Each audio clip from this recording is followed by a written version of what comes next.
변호사가 되는 길. 혹시 고시학원의 다은 이름이라고 생각해 보신 적이 있나요? 오늘 우리가 함께 파헤쳐볼 이야기는 바로 그 질문에서 시작합니다. 우리나라의 법학 전문대학원, 그러니까 로스쿨 시스템이 원래 목표와는 전혀 다른 길을 가면서 심각한 위기에 빠졌다는 한 연구 결과를 바탕으로 그 진짜 원인과 해법은 뭔지 깊숙이 들여다보겠습니다.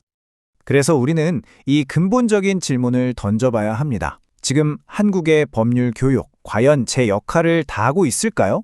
아니면 실패하고 있는 걸까요? 이 질문이 바로 오늘 우리가 풀어야 할 숙제의 핵심입니다. 오늘 이야기는 이런 순서로 진행됩니다. 먼저 자초한 위기 상황을 짚어보고 그 원인은 변호사 시험의 그림자와 그로 인해 무엇을 잃고 있는가를 살펴보겠습니다. 이어서 해결책으로 외부로부터의 처방과 교육 과정의 재조정을 알아보고 마지막으로 이 모든 것이 정의의 미래에 어떤 의미를 갖는지 이야기하며 마무리하겠습니다. 자, 첫 번째 파트, 자초한 위기입니다. 부제가 의도치 않은 결과인데요. 이게 참 아이러니합니다. 지금의 로스쿨 시스템이 사실은 과거 사법시험 제도가 가졌던 문제들을 해결하려고 만든 거였거든요. 그런데 그 해결책이 또 다른 문제를 낳은 셈이죠. 이번 분석의 바탕이 된 연구의 핵심 주장은 바로 이겁니다. 이게 그냥 로스쿨이라는 교육기관 하나만의 문제가 아니라는 거예요. 법학 교육이 무너지면 법에 의한 통치, 즉 우리 사회를 지탱하는 가장 기본 원칙인 법치주의의 뿌리 자체가 흔들릴 수 있다는 아주 심각한 경고입니다. 과거부터 현재까지 어떻게 흘러왔는지 간단히 볼까요? 2009년 전에는 사법시험 하나에 모든 게 걸려 있었죠. 이걸 바꾸려고 2009년에 로스쿨을 도입했는데 결과적으로 오늘날 이 새로운 시스템이 과거의 문제, 즉 시험 합격만을 위한 고시학원으로 변질됐다는 겁니다. 문제가 되풀이되고 있는 거죠. 이 화면이 지금의 현실을 아주 잘 보여주는데요. 왼쪽이 우리가 꿈꿨던 이상적인 로스쿨의 모습입니다. 다양한 전문가를 키우고 깊이 있는 교육을 하는 곳이죠. 하지만 연구에 따르면 오른쪽이 지금의 현실입니다. 오로지 변호사 시험 합격에만 매달리면서 교육의 본질은 사라지고 시험만 남은 기관이 되어버렸다는 겁니다. 그럼 두 번째 파트, 변호사 시험의 그림자로 넘어가 보죠. 부제는 문제의 근원입니다. 도대체 왜 이렇게 됐을까요?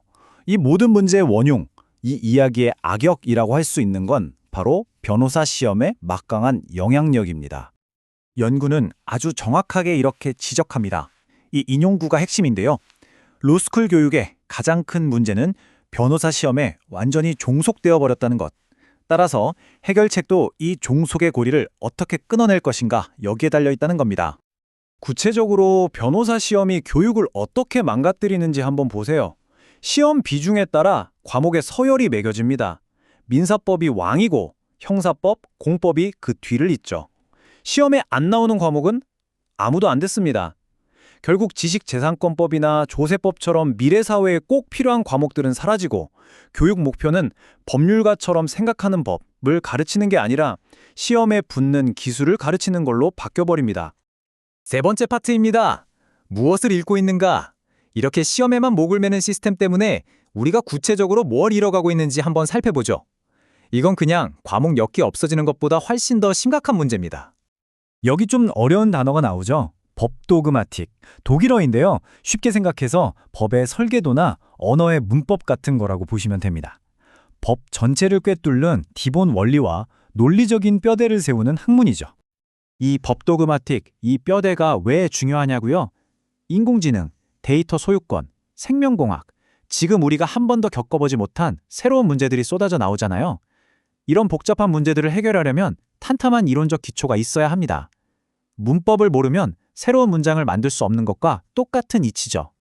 자, 네 번째 파트, 외부로부터의 처방입니다. 이제 문제 진단은 어느 정도 됐으니 해결책으로 넘어가 볼 텐데요. 여기서 연구는 아주 중요하고도 뼈아픈 점을 지적합니다.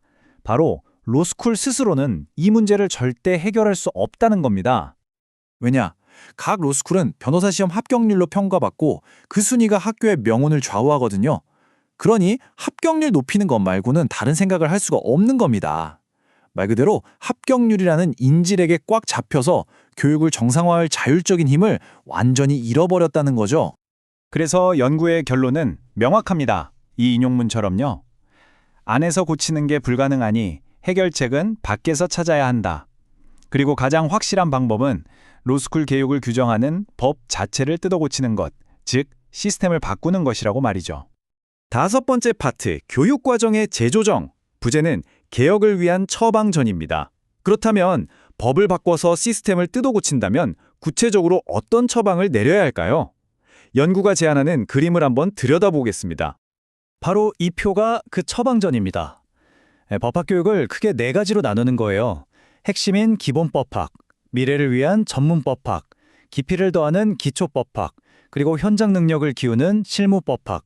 이 4바퀴가 골고루 굴러가도록 법으로 균형을 맞추자는 제안입니다. 이 균형을 맞추기 위한 구체적인 방법은 3단계입니다.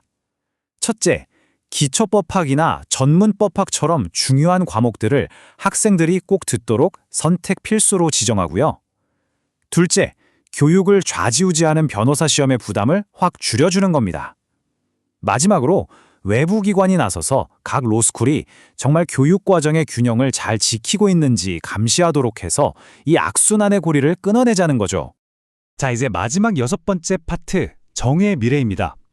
이 모든 논의가 왜 로스쿨 학생이나 법조인들만의 이야기가 아니라 바로 우리 모두에게 중요한 이야기인지 짚어보면서 정리해보겠습니다.